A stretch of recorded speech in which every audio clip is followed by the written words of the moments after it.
세상에 떠도는 기묘한 괴담들. 첫 번째 이야기, 파주의 공동묘지를 지나다가 실제로 겪었던 실화괴담. 언니는 한밤중에 친구들과 드라이브를 하게 되었다고 합니다. 남자 둘, 여자 둘, 그렇게 넷이서 떠난 드라이브였죠. 어찌어찌 길을 가다 보니 차는 공동묘지가 있는 산길을 달리고 있었습니다. 언니 옆에 앉은 친구는 무섭다며 밖도 안 쳐다보고 언니 손만 꼭 잡고 있었다고 합니다. 언니는 성격이 굉장히 와일드하고 용감한 편이라 별로 무섭지도 않고 아무렇지도 않아서 공동묘지를 호기심과 신기한 마음으로 쳐다보고 있었대요. 그때 언니는 분명히 봤다고 합니다. 어떤 산소 봉분 위에 서 있는 한 여자를요. 그 여자는 언니와 시선이 마주치자 시선을 떼지 않고 언니가 탄 차가 움직이는 대로 고개를 따라 움직이며 끝까지 언니를 쳐다보았다고 합니다. 처음에 언니는 귀신이라고 생각하지 않았다고 해요. 하지만 차가 길을 돌아 산길을 다시 내려올 때 언니는 그 여자가 귀신이라는 확신이 생겼다고 합니다. 그 여자는 아까와 같은 모습으로 봉분 위에 서 있었는데 그 자세가 물구나무를 선 모습이었던 겁니다. 언니는 처음에 그 여자를 보았을 때 물구나무 선 모습은 보지 못했던 거죠. 그 시간에 여자가 봉분 위에 있는 모습만으로도 충분히 시선을 끌었기 때문에 물구나무를 선 자세까지는 눈에 들어오지 않았던 모양입니다. 두 번째 이야기, 이상해진 누나. 처음엔 그저 밥을 먹다가 연근조림을 젓가락으로 집어들고는 먹지 않고 계속 쳐다봤습니다. 나는 궁금해서 누나에게 물었습니다. 뭐 하는 거야, 지금? 누나는 연근조림을 바라보며 대답했습니다. 연근은 왜 이렇게 생겼을까? 너무 틈이 많잖아. 처음엔 그냥 헛소리라고 생각해서 한 귀로 흘려들었어요. 하지만 그날 이후로 누나는 점점 더 이상한 부분에 집착하기 시작했습니다. 어느 날 집 바닥에 굴러다니던 옛날 누나의 오카리나를 발견했습니다. 오카리나를 들어 살펴보니 입과 손이 닿는 구멍 부분이 본드로 모두 메워져 있었습니다. 나는 그 오카리나를 누나에게 가져가 물었습니다. 누나, 이거 누나가 이렇게 한 거야? 누나는 아무렇지 않게 대답했습니다. 구멍이 숭숭 뚫려 있어서 보기 안 좋더라고. 그때부터 뭔가 이상하다는 느낌이 들기 시작했습니다. 누나가 외출한 날, 나는 누나의 방에 들어가 보았습니다. 누나의 화장대, 책상 위에 화장품과 필기구, 책 같은 물건들을 하나하나 살펴봤습니다. 돌려서 여는 물건들은 뚜껑이 본드로부터 다시 열 수가 없었고 샤프나 볼펜 같은 필기구도 사용할 수 없는 상태였습니다.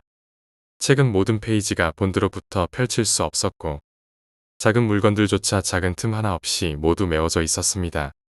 검은색 볼펜 하나를 들어 본드로 막힌 구멍을 힘주어 눌러보니 본드가 떨어져 나갔습니다. 잠시 그 볼펜을 쓰고 책상 안쪽에 꽂아 두었습니다. 다음 날 아침 누나가 내게 찾아와 손에 그 볼펜을 들고 물었습니다. 이 볼펜 내가 쓴 거야? 나는 모른 척하며 대답했습니다. 아니, 난 모르겠는데. 며칠 뒤 누나가 집에 온갖 물건을 사 들고 왔습니다. 뭘 그렇게 많이 사왔어? 라고 물었지만 누나는 대답하지 않고 방에 들어가 문을 잠갔습니다. 그날 이후 누나는 집 밖으로 전혀 나가지 않았습니다. 밤이 되면 방에서 요란스러운 소리가 나곤 했고 시간이 지날수록 누나를 볼 기회는 점점 줄어들었습니다. 어느 날 누나가 오랜만에 방에서 나와 화장실에 들어갔을 때 나는 살짝 열린 문틈으로 누나의 방을 엿봤습니다. 방 안에는 가구가 하나도 없었습니다. 이불과 생수통, 쓰레기, 몇 가지 물건들만이 남아 있었습니다. 다음 날 아침 나는 잠에서 깼지만 눈앞에 누군가 있다는 기척이 느껴졌습니다. 놀란 마음에 잠시 눈을 감고 자는 척을 했습니다.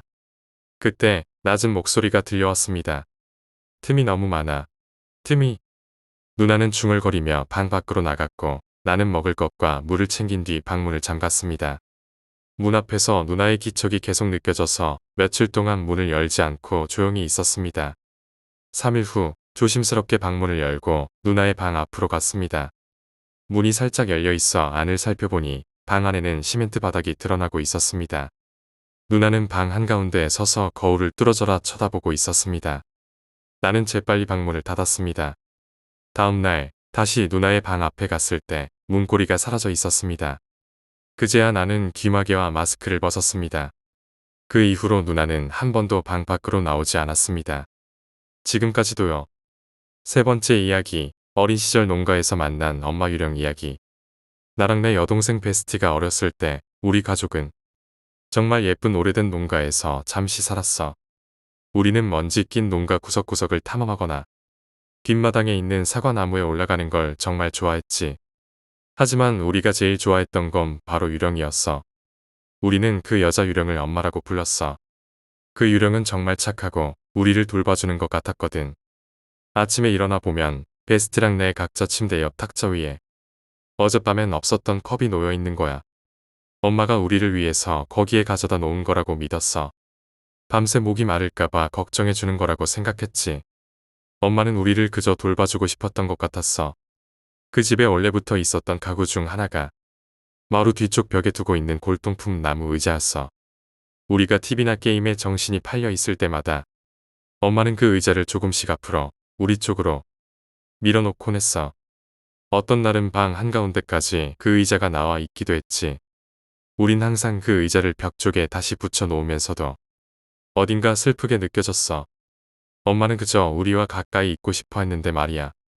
그 집에서 이사 온 지 몇 년이 지난 후 우린 그 집의 원래 주인이었던 한 과부에 대한 오래된 신문 기사를 우연히 찾게 되었어.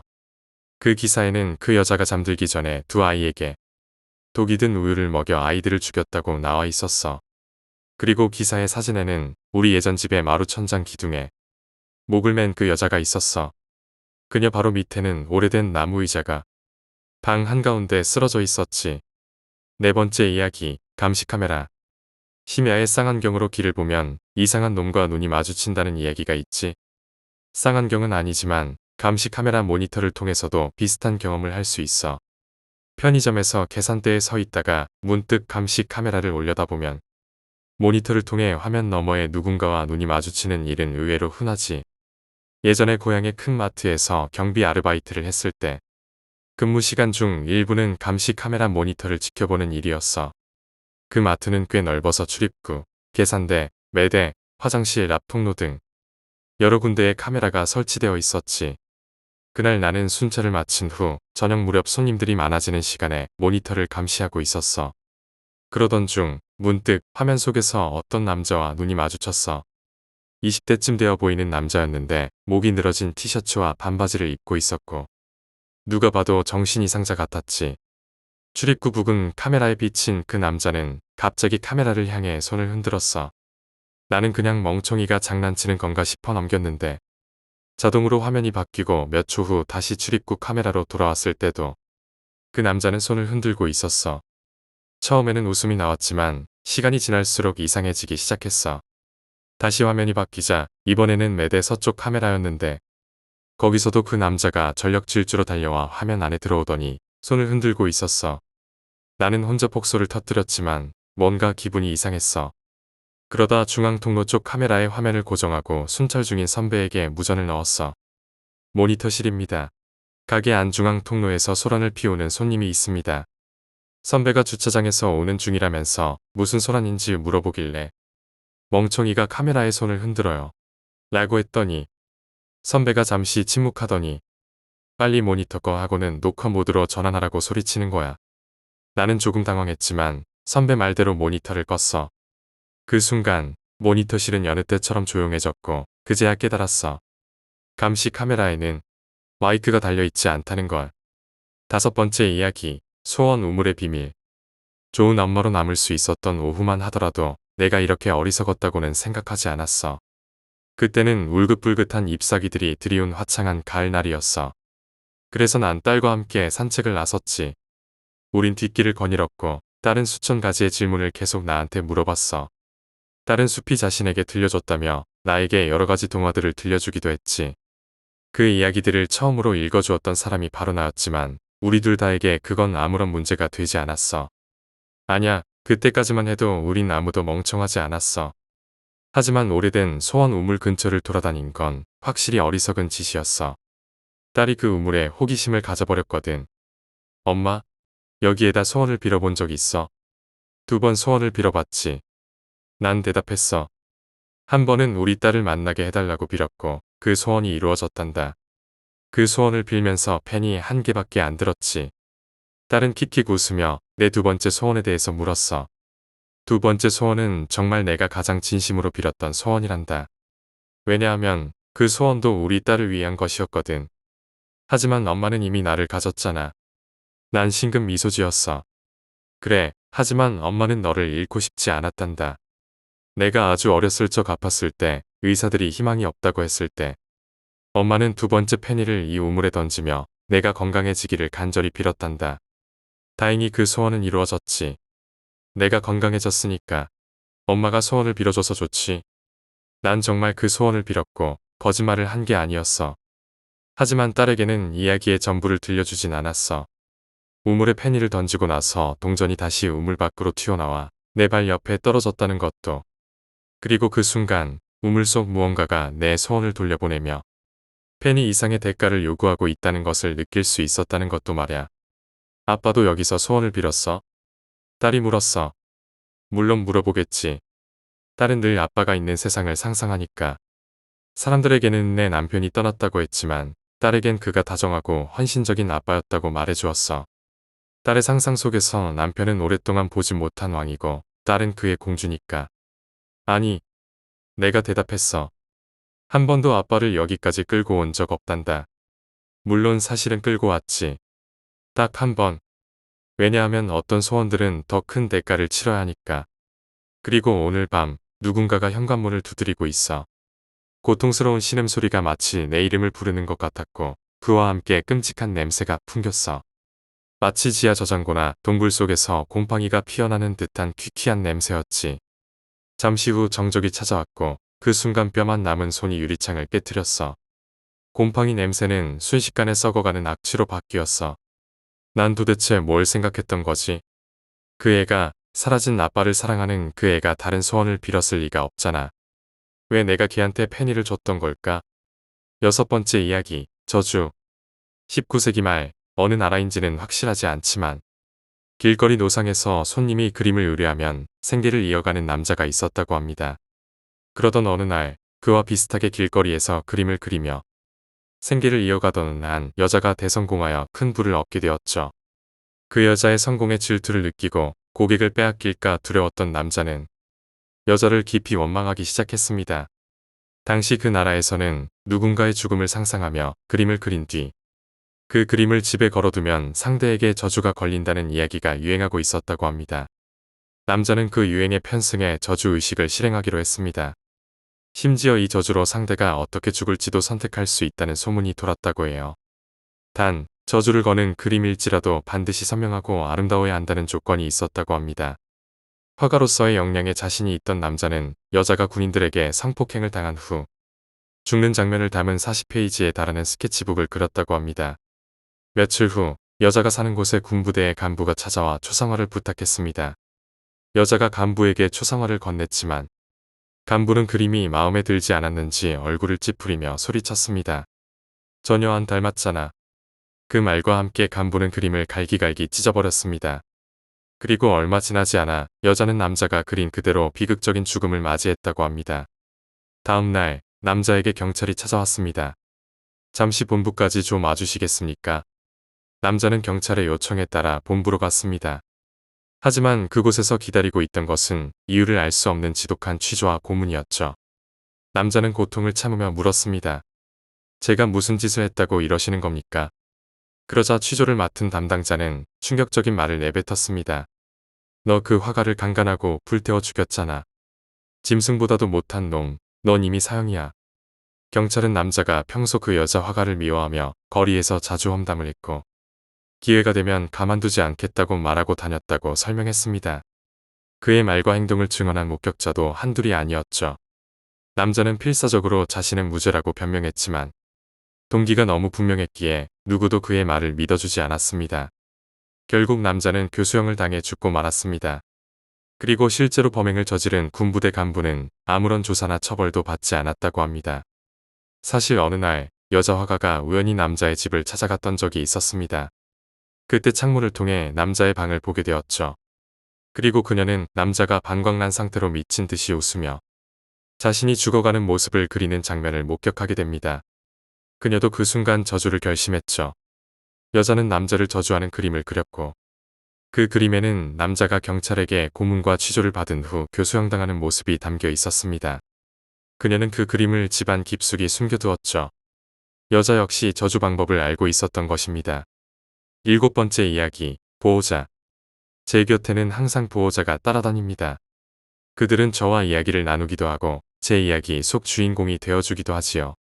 믿기 어려울 수도 있겠지만 저는 이 보호자들 덕분에 목숨을 여러 번 구할 수 있었습니다. 밤늦은 시간, 서울에서 경기도 이천으로 가기 위해 고속도로를 달리고 있던 때였어요. 운전은 아는 동생이 하고 있었고 저는 보조석에서 팔자 좋게 잠들어 있었죠. 꿈도 꾸지 않고 깊이 자고 있던 중 머릿속을 울리는 커다란 목소리에 깜짝 놀라 깨고 말았습니다. 제 필명을 부르는 소리에 퍼뜩 놀라 일어나 보니 차는 빠른 속력으로 가드레일을 향해 달려가고 있었고 동생은 졸고 있었어요. 저는 황급히 동생의 어깨를 쳐 차를 바로잡았고 아무런 사고 없이 위기를 넘길 수 있었습니다. 또 한 번은 그 동생이 모는 차를 타고 여행을 떠난 적이 있었습니다. 진도의 어느 국도에서였어요. 저는 두 발을 사이드 포켓 쪽에 걸치고 껄렁하게 보조석에 앉아 있었죠. 그때 갑자기 발목을 잡는 듯한 느낌이 들어 놀라서 두 발을 내리고 안전벨트를 맸어요. 동생에게도 벨트를 매라고 지시한 후 약간 긴장된 기분으로 길을 달렸습니다. 그리고 2차로에서 유턴을 하게 되었어요. 순간 귓가에 긴장해 라는 소리가 들렸습니다. 그 소리에 고개를 돌리자 아직 유턴을 다 하지 못하고 길 중앙에 걸쳐 있던 우리 차를 향해 흰색 트럭 한 대가 달려오고 있었어요. 직감적으로 들이받칠 것이다 라는 생각이 들었죠. 저는 말도 하지 못한 채 동생의 어깨를 잡고 외쳤고 동생은 깜짝 놀라 차를 중앙선에 걸쳐 멈춰버렸어요. 술을 마신 트럭 운전사는 우리의 차를 발견하고 브레이크를 밟는 듯 했지만 속도를 이기지 못하고 결국 보조석 쪽을 들이받고 말았습니다. 엄청난 충격음과 함께 시간이 멈춘 것처럼 느껴졌고 귓가에 계속해서 목소리가 들렸어요. 괜찮아.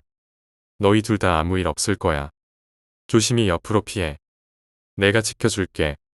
마치 슬로우 모션처럼 문이 내 쪽으로 찌그러져 왔고 저는 다리를 살짝 옮기는 것으로 문을 피할 수 있었습니다. 유리창 파편이 튀며 차는 중앙선에서 논두렁까지 밀려나 도랑을 굴러 뒤집힌 채 멈췄어요. 다치지 않았지? 머릿속에서부터 들려오던 다정한 목소리에 숨을 가다듬고 뒤집힌 차 속에서 차분한 목소리로 동생에게 물을 수 있었습니다. 어느 쪽 잘못이냐? 8번째 이야기, 귀신 나오는 샤워실. 저는 솔직히 상상력이 풍부하고 감수성이 예민한 사람입니다. 실제로 존재하지 않는 것들도 많이 보고 실제로 존재하지만 보여선 안 될 것도 많이 보지요. 그런 것들이 가장 잘 보이는 장소를 꼽으라면 육교 위, 어두운 국도변, 산속, 호숫가, 그리고 꿈 많고 사연 많은 여자아이들이 모여있는 여자 기숙사를 떠올리게 됩니다. 보이는 것들은 참 다양합니다. 신발장에 떨어져 있는 혀, 아래턱 없이 피투성이 머리가 펄떡거리며 뛰어다니는 모습, 샴푸를 줍기 위해 고개를 숙였을 때 잡힌 젖은 다리 등을 돌린 채 10층 창문 밖에 떠 있던 파란 머리핀을 단 여자. 물론 우리 기숙사 건물은 신축 건물이에요. 자살이나 낙태 같은 루머도 전혀 없고 비교적 깨끗한 곳입니다. 그럼에도 이런 괴이한 것들이 목격되는 이유는 여자 기숙사 앞을 파서 만든 도랑 때문이 아닐까 혼자 추측해봅니다. 물과 여자는 어쩐지 귀신과 친한 것 같더군요. 실제로도 그 귀신 사건으로 6층에 살던 여학생 둘이 퇴사해버린 일이 있었어요. 사건이 벌어진 날 밤, 저와 친구는 잠을 이루지 못하고 누워있다가 찢어지는 비명소리와 물건이 넘어지는 소리에 깜짝 놀라 일어났었습니다. 떠도는 루머를 종합해보자면 6층의 여학생 둘이 새벽에 샤워를 하고 있었답니다. 따뜻한 물이 나오지 않는 시간이라 약간 서늘한 물에 서둘러 몸을 씻던 중 둘은 이상한 소리를 듣고 물을 끄고 사방을 둘러봤습니다. 샤워실에는 분명 둘뿐이었는데 어디선가 철벅거리는 소리가 들려왔고 그들은 소리의 근원을 찾기 시작했어요. 그러다 맞은편 샤워기 쪽에서 바닥을 희죽희죽 웃으며 기어오던 여자를 보고 말았죠. 그 여자는 하반신이 없었고 두 팔을 이용해 그들을 향해 기어오고 있었다고 합니다. 또 다른 이야기에 따르면 하반신이 바닥 속에 있는 것처럼 허리부터 밖으로 나와 스르륵 미끄러지듯 다가왔다고도 하더군요. 진실이야 어찌되었든 여학생들 중 한 명은 그 자리에서 그대로 쓰러졌고 다른 한 명은 비명을 지르며 샤워실을 뛰쳐나왔습니다. 공포에 질린 두 사람은 결국 퇴사해버렸고 그 후 기숙사 샤워실은 웬만한 담력 없이는 혼자 들어가 씻기 힘든 장소가 되어버렸습니다. 9번째 이야기, 봉구. 저는 흔히들 말하는 헛것을 잘 보는 타입의 사람입니다. 막말로 하면 귀신을 보는 체질이죠. 그래서 여름이 되면 자연스럽게 이런 이야기들이 떠오르곤 합니다. 자자, 귀신 이야기를 좋아하신다면 거기 앉으세요. 솔직히 그 소년의 정확한 이름은 기억이 나질 않습니다. 반바지에 흰 러닝 셔츠를 입고 한 손엔 회색 나무 막대를 들고 개울가의 풀숲을 뒤지던 아이. 이름이 대충 봉구였나 했던 것 같지만 딱 떨어지는 이름은 이제 너무 먼 옛날 일이라 기억나지 않습니다. 제가 겪었던 대부분의 경험담들이 그렇듯 떠올리면 떠올릴수록 기억이 희미해지는 것 같아요. 충격적인 일일수록 더 그렇죠. 그러니 편의상 그 아이를 봉구라고 부르겠습니다. 하지만 그 모습만은 뚜렷하게 기억납니다. 꼬질꼬질한 러닝 셔츠에 빡빡 깎은 까까머리, 어리숙한 표정과 쌍꺼풀이 없는 눈. 그리고 그 안에서 대굴대굴 굴러다니던 회색 눈동자까지도요. 봉구는 마을에 제 또래 친구가 없던 저에게 거의 유일한 친구였습니다. 항상 낮은 쌀이 대문 앞까지 쭈뼛쭈뼛 걸어와서는 아주 낮고 조용한 목소리로 저를 불러냈죠. 뱀 잡으러 가자.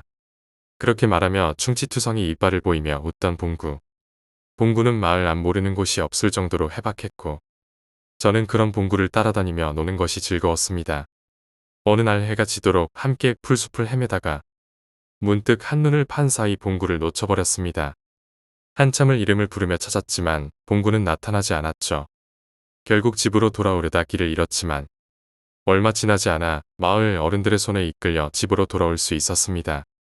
저는 어머니께 혼쭐이 났고 그 때문인지 얼마 동안 봉구는 우리 집 쌀이문 앞에 나타나지 않았습니다. 하지만 저는 밤마다 괴이한 영상과 소리들에 시달리며 잠을 설쳤습니다. 어머니 아버지가 잠옷 차림으로 화장실에서 피를 토하고 서 있는 모습이라든지 메주를 매다는 곳에 할머니 한 분이 흰 천에 목이 감겨 매달려 있는 모습이라든지 앙상한 손이 마루를 기어다니며 마루장을 긁는 장면 같은 것들이요. 밤마다 악몽에 놀라 깨어났고 급기야 낮에도 끔찍한 영상들이 떠올라 저를 괴롭히기 시작했습니다. 마당에서 혼자 소꿉놀이를 하다가 판 구멍 속에서 사람 눈알이 보이기도 했어요. 그 자리에서 오줌을 싸며 소리를 지르자 주인집 할머니가 뛰쳐나오셨습니다. 저는 계속해서 봉구가 를 외치며 울었고 할머니는 제게 자초지종을 들은 그날 팥죽을 쑤셨습니다. 후에 알게 된 이야기였지만 제가 놀았다는 그 봉구라는 아이는 주인집 할머니가 처녀 시절 알았던 아이였습니다.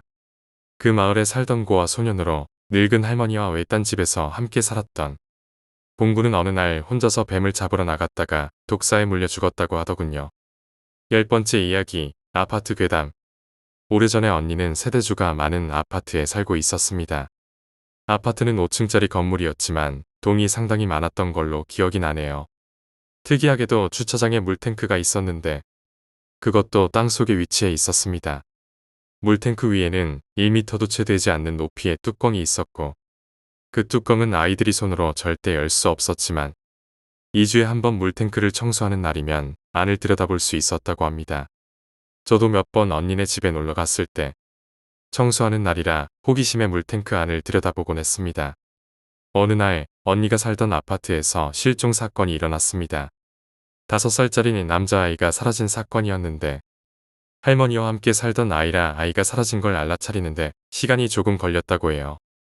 아무리 찾아도 아이가 보이지 않자 사람들은 유괴 사건일 가능성에 무게를 두고 수사에 집중했고 언니도 몇 번이나 그 아이를 본 적 있냐는 질문을 받아야 했다고 합니다. 그런데 아이가 사라진 지 얼마 되지 않아 밤마다 아이 우는 소리가 들리기 시작했습니다. 아주 서럽게 우는 소리였다고 해요. 사람들은 그 울음소리가 혹시 사라진 아이의 것일 거라고는 생각하지 않았습니다. 그 아파트는 동이 많은 곳이었고 아이들도 많았으니까요. 실제로 저도 놀러 갔을 때마다 놀이터가 아이들로 꽉 차서 미어터질 정도였던 기억이 납니다. 그래서 사람들은 그 울음소리도 그저 어느 집 아이의 울음소리겠거니 하고 대수롭지 않게 여겼다고 합니다. 하지만 점점 그 울음소리가 어디서 나는지 모를 정도로 아파트 전체에 울리는 것처럼 들리기 시작했습니다. 사람들은 혹시나 싶어 복도로 나와 아파트 문을 열고 소리를 확인해 보곤 했습니다. 그렇게 2주가 지났고 밤마다 들리는 아이 울음소리에 잠을 설친 사람들의 짜증이 극에 달할 무렵이었습니다. 물탱크를 청소하는 날이 되어 차례로 물을 빼고 청소를 준비하고 있었는데 세 번째 물탱크에 물이 다 빠지는 순간이었습니다. 물탱크로 내려간 청소부가 갑자기 비명을 질렀고 그 소리에 사람들이 순식간에 몰려들었습니다. 물탱크 안에는 물에 불어 형체조차 알아볼 수 없게 되어버린 아이의 시신이 있었습니다. 아이의 시신은 물에 오랫동안 방치되어 있었는지 살점이 너덜너덜해지고 심하게 훼손되어 있었습니다. 사람들이 밤마다 들었던 아이의 울음소리는 바로 그 물탱크에서 흘러나온 것이었습니다. 더 무서운 사실은 아이가 실종된 첫날 이미 익사한 것으로 보인다는 점이었습니다. 그렇다면 2주 동안 아파트 전체에 퍼지던 울음소리는 대체 어떻게 된 것일까요? 그리고 그 아이의 시신이 있던 물탱크에 물을 사용한 사람들은 어땠을까요? 그 사건 이후 고모는 집을 거의 버리다시피 하고 헐값에 팔고 다른 아파트로 이사를 가셨습니다. 11번째 이야기, 뱀의 영혼. 언니가 시골 할머니 댁을 방문했을 때 일이라고 합니다. 언니의 할머니 댁은 여느 시골집과 마찬가지로 버스가 잘 다니지 않는 깊숙한 곳에 있었다고 해요. 그날은 여름이어서 밤늦도록 모기불을 피워놓고 수박도 먹고 감자와 고구마도 쪄 먹으며 오랜만에 만난 친척들과 재미있는 시간을 보냈다고 합니다. 그러던 중 언니는 화장실이 가고 싶어졌고 할머니 댁에는 재래식 화장실이 있었어요. 그 화장실은 대문 바로 옆에 있었는데 할머니 집에서 대문까지는 약간 거리가 있었다고 해요. 언니는 친척 언니에게 같이 가자고 할까 고민했지만 다들 재미있게 이야기하고 있어서 말을 끊고 화장실 가자고 하기가 애매해 그냥 혼자 나갔다고 합니다. 밖은 너무 어두워서 앞을 분간하기 힘들었는데 그때 언니 눈에 이상한 게 보였다고 해요. 대문 쪽에 하얀 천 같은 것이 펄럭거리고 있었다고 합니다. 언니는 그저 할머니가 또 무슨 천을 걸어 놓으셨나 보다 하고 생각하며 깜깜한 마당을 가로질러 화장실로 향했는데 순간 언니는 자신의 눈을 의심했어요. 대문이라고 해봐야 나무 2개가 세워진 것에 불과했고 평소엔 다들 그 나무 사이로 할머니 집을 드나들었거든요.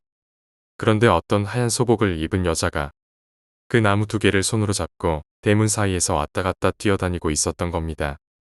마치 철봉 기둥을 잡고 이 기둥에서 저 기둥으로 옮겨 다니는 것처럼 나무를 붙잡고 이리저리 뛰어다니고 있었어요. 어둡고 거리가 있다 보니 언니 눈에는 여자의 하얀 소복이 흔들리며 펄럭이는 천처럼 보였던 거죠. 언니는 그 여자의 모습을 확인하자 그대로 몸이 굳었는데 정신없이 뛰어다니던 여자가 갑자기 고개를 돌려 언니와 눈이 마주치더니 씩 웃었다고 해요. 그 순간 언니는 정신을 잃었고 깨보니 할머니 집 안방에 있었다고 합니다.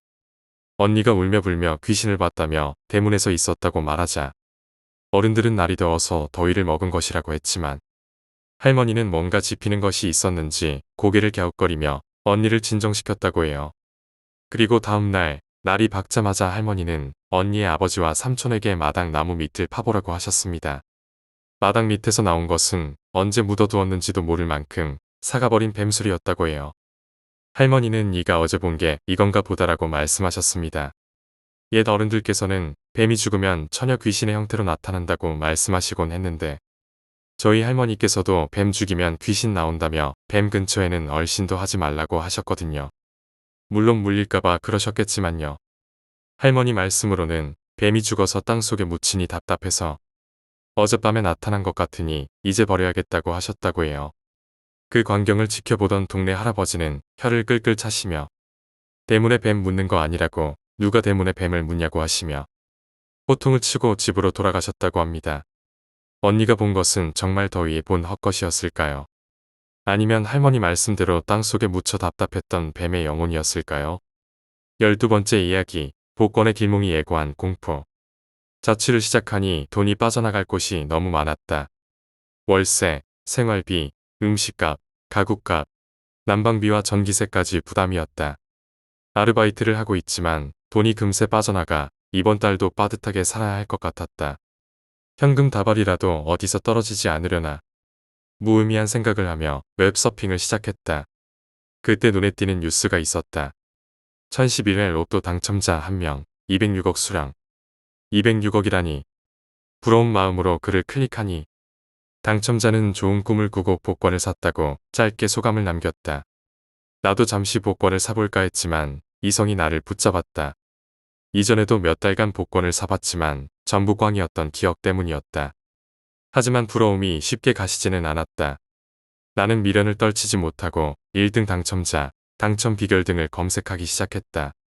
그러다 흥미롭게도 대부분의 1등 당첨자가 복권을 사기 전 길몽을 꾸었다는 것을 알게 됐다. 조상님 꿈, 피 흘리는 꿈, 돼지 꿈 등 다양한 길몽이 있었다. 나도 한 번쯤 길몽을 꿔보고 싶었다. 혹시나 싶어 인터넷에 길몽 꾸는 법을 검색해 보았더니 꿈을 기억해야 길몽을 잡을 수 있다는 말이 있었다. 나는 작은 희망을 안고 앞으로 꾸는 꿈을 모두 기록하기로 결심했다. 하지만 2주가 넘도록 쓸모없는 꿈만 꾸었다. 포기하려던 찰나 정말 이상한 꿈을 하나 꾸었다. 집에서 청소를 하던 중 괴한이 나타나 나를 칼로 마구 찌르는 꿈이었다. 온 사방이 피로 물들었고 고통 속에서 몸부림치다가 결국 죽었다. 태어나 처음으로 이 정도로 생생한 꿈을 꾸었기에 곧바로 검색해보았다. 피 흘리는 꿈은 재물이 들어오는 길몽입니다. 피를 많이 흘릴수록. 그렇다면 이게 길몽인 걸까? 심지어 오늘은 로또 추첨일이었다. 나는 편의점에 들러 복권을 3만원어치 샀다. 길몽이었으니 1등이 아니어도 최소 2등이나 3등은 되겠지 하는 기대로 발걸음이 가벼웠다. 하지만 집에 들어서자 이상한 기분이 들었다. 거실과 안방에 불이 켜져 있었다. 항상 냉장고 외에는 전기를 끄고 외출했는데 뭔가 이상했다. 아침에 들뜬 상태로 실수한 것이라 생각하고 TV를 켰다. 추천 방송이 시작되기까지 아직 20분이 남아 있었다. 다시 꿈의 해석을 검색하며 긴장된 마음으로 기다렸다. 방송이 시작되었고 내 복권 번호를 확인했지만 전부 꽝이었다. 3만원어치 복권이 전부 꽝이라니 허탈감이 밀려왔다. 그때 갑자기 쾅 하는 소리가 들렸다. 너무나 큰 소리에 내 집안에서 나는 소리로 착각할 정도였다. 밤중에 누가 저렇게 문을 세게 닫는 거지. 중얼거리며 복권을 다시 확인하려 TV를 봤지만 이미 뉴스가 방영 중이었다. 무기징역을 선고받은 살인범이 금일 탈옥했습니다. 시민 여러분은. 나는 TV를 껐고 헛된 기대감을 접고 복권 용지를 버린 뒤 컴퓨터 의자에 앉았다. 게임을 하며 기분을 풀어야겠다 생각했지만 의자가 삐걱대더니 바닥으로 넘어져 버렸다. 온 사방이 의자 파편으로 난장판이 되었고 나는 청소를 시작했다. 그러다 문득 어젯밤 꿈에서도 이렇게 청소를 하고 있었던 것이 떠올랐다. 그 순간 쾅 문이 닫히는 듯한 거대한 소음이 다시 들려왔다. 마치 내 집안에서 나는 듯한 소리였다. 불길한 느낌의 소리가 들린 안방으로 다가갔고 방은 깜깜했다. 조심스럽게 불을 켜니 별다른 점은 없어 보였다. 안심하며 불을 끄려던 순간 방구석의 장롱 문 틈 사이로 희미한 무언가가 보였다. 조심스레 가까이 다가가서 보니 그건 사람의 얼굴이었다. 누군가 장롱 안에서 나를 지켜보고 있었다. 온몸에 소름이 돋았다. 뒤로 물러나려 할 때 장롱의 문이 벌컥 열리더니 장발의 남성이 튀어나왔다. 그는 기다란 칼을 쥐고 있었다. 나는 미친 듯이 현관문을 열고 계단을 뛰어내려왔다. 뒤돌아보니 그 남성은 기괴한 표정을 짓고 있었다. 숨이 찰 정도로 달려 인파가 있는 곳까지 오자 겨우 신고할 수 있었다. 몇 달 후 알게 된 사실이지만 그 남성은 살인 전과가 있는 탈옥수였다. 나는 운이 좋았던 덕분에 살 수 있었고 결정적인 신고로 현상금 3천만 원까지 받게 되었다. 꿈은 길몽이었지만 이런 길몽이라면 다시는 꾸고 싶지 않았다. 13번째 이야기, 가위의 근거. 혹시 가위에 눌렸을 때 웅성거리는 소리나 기계음이 들리는 게 주위에서 귀신이 중얼거리는 소리라는 이야기를 들어본 적 있으신가요? 편의상 귀신을 보는 여자아이를 귀녀라고 부르겠습니다. 그 아이는 무속에도 큰 관심을 가지고 있었는데 어느 날 저에게 진지하게 말해줬어요. 물론 과학적인 근거는 없지만 그 아이의 진지한 표정에 저는 완전히 압도되었죠. 덧붙여 귀녀는 웅성거리는 소리나 기계음이 커지거나 작아지는 것은 귀신이 멀어지거나 가까워지기 때문이라고 했어요. 안타깝게도 그런 가위를 자주 경험하는 사람이 바로 접니다. 이제부터 한창 가위에 시달리던 시절의 이야기를 해볼게요. 때는 군대에 입대하기 약 1년 전, 그때는 귀녀와 연락을 주고받으며 지내던 때였습니다. 귀녀를 알게 된 건 제가 여자 중고등학교에서 약 1년간 일했을 때였는데 그때 우연히 다가와 말을 걸었죠. 오빠, 웬만하면 무시하려고 했는데 왜 이렇게 기가 약하세요? 응, 그게 무슨 말이야? 가위에 자주 눌리시죠? 그렇게 우연히 귀녀와 번호를 주고받았고 당시 유행하던 버디버디 아이디까지 주고받았습니다. 그때는 그냥 저에게 관심이 있어서 말을 걸어온 여느 고등학생처럼 생각했죠. 물론 그것이 착각이란 걸 깨닫는 데는 그리 오래 걸리지 않았습니다. 그날도 밤에 친구들과 버디버디를 하며 테트리스를 즐기다 보니 시간 가는 줄 몰랐습니다. 그러다 귀녀에게 메시지가 왔어요. 오늘 방문 열어놓고 주무세요. 뜬금없는 메시지에 당황한 저는 물었죠. 아니, 무슨 말이야? 방문을 열어놓고 자라니. 대체 어디서 뭘 했길래 줄줄이 끌고 들어가셨어요. 저도 병이지만 꿈에 나올 정도면 꽤 강한 귀신이거나 여러 명이 붙어 있는 것 같아요. 아무튼 할아버지도 못 건드리는 귀신인 것 같으니까 오늘은 방문 열어놓고 주무세요. 귀녀가 말한 할아버지는 제가 태어나기 한 달 전에 돌아가신 친할아버지였습니다. 귀녀의 말에 따르면 할아버지가 장남이자 장손인 저를 걱정하여 따라다니신다며 일종의 수호천사 같다고 했죠. 다만 상태가 좋지 않다고 했는데 할아버지는 자살로 돌아가셨거든요. 할아버지 이야기를 들은 후로 저는 귀녀의 말에 복종하게 되었죠. 하지만 이번에만은 귀녀의 말을 따르지 않았습니다. 어릴 때부터 이불을 뒤집어 쓰고 방문을 닫고 자는 게 습관이었거든요. 새벽 3시쯤 컴퓨터를 끄고 자리에 누웠습니다. 그때부터 기분이 묘하게 쎄한 느낌이 들기 시작했죠. 아마 가위에 자주 눌리시는 분이라면 아실 겁니다. 그 쎄한 느낌이요. 귀녀의 귀띔도 있고 해서 방문을 열었더니 거실에는 부모님이 안방 대신 거실에서 주무시고 계셨습니다. 주무시는 모습을 보고 나니 위안이 되더군요. 열어둔 상태로 자리에 누웠더니 가위에 눌릴 듯한 그 쎄한 느낌이 사라졌어요. 호기심에 다시 방문을 닫고 자리에 누웠습니다. 그러자 이번엔 급하게 다가오는 듯한 쎄한 느낌이 몰려왔습니다. 급히 일어나 다시 방문을 열고 누우니 신기하게도 가위에 눌리지 않았습니다. 여기서 멈췄어야 했지만 넘치는 호기심에 다시 방문을 닫아버렸죠. 결국 쎄한 느낌과 함께 가위에 눌렸고 저는 눈을 뜬 채 천장을 스캔했습니다. 천장에는 어두운 그림자 같은 것이 돌고 있었죠. 나름 가위에 대해선 익숙하다고 자부했던 저는 손가락을 움직이려 했으며 겨우 가위에서 벗어났습니다. 하지만 몸을 일으켜 방문을 열려던 그 순간 귀에 쎄한 목소리가 들려왔습니다. 열지마. 두려움에 온몸이 떨렸지만 결국 저는 방문을 열어놓고 다시 잠들었습니다. 눈을 감기 직전 거실에 걸려있는 커다란 호랑이 그림이 눈에 들어왔어요. 호랑이나 달마 같은 그림을 귀신이 싫어한다더군요. 14번째 이야기, 경수. 이 이야기는 2005년 친구 경수의 실화입니다. 녀석은 집안 형편이 좋지 않아 대학 등록금을 어렵게 벌어 부산에 올라왔습니다. 한 학기 동안 학과방과 친구 집을 전전하며 6개월을 살았고 그렇게 알바도 하고 돈 드는 일이라면 뭐든지 하던 경수는 보증금 100에 월세 18만원짜리 자취방을 구했습니다. 좋은 방은 아니었지만 이제는 눈치 안 보고 마음 놓고 잘 수 있을 것 같다고 생각했죠. 그날도 여전히 밤늦게 알바를 끝내고 새벽 2시에 들어와 잠을 청하려는데 어디선가 딸랑딸랑 방울 소리가 들려왔습니다. 경수는 워낙 둔한 성격이라 그냥 무시하고 잠을 자려 했죠. 그런데 이번에는 중얼중얼 연불 외우는 듯한 소리가 들려왔습니다. 썩 듣기 좋은 소리는 아니었지만 너무 피곤했던 경수는 무시하고 눈을 감았어요. 그런데 이번에는 생리현상이 문제였습니다. 방광이 터질 것 같아 화장실에 가려고 일어나려는 순간 발밑에 검은 옷을 입은 여자가 앉아 경수를 쳐다보고 있었어요.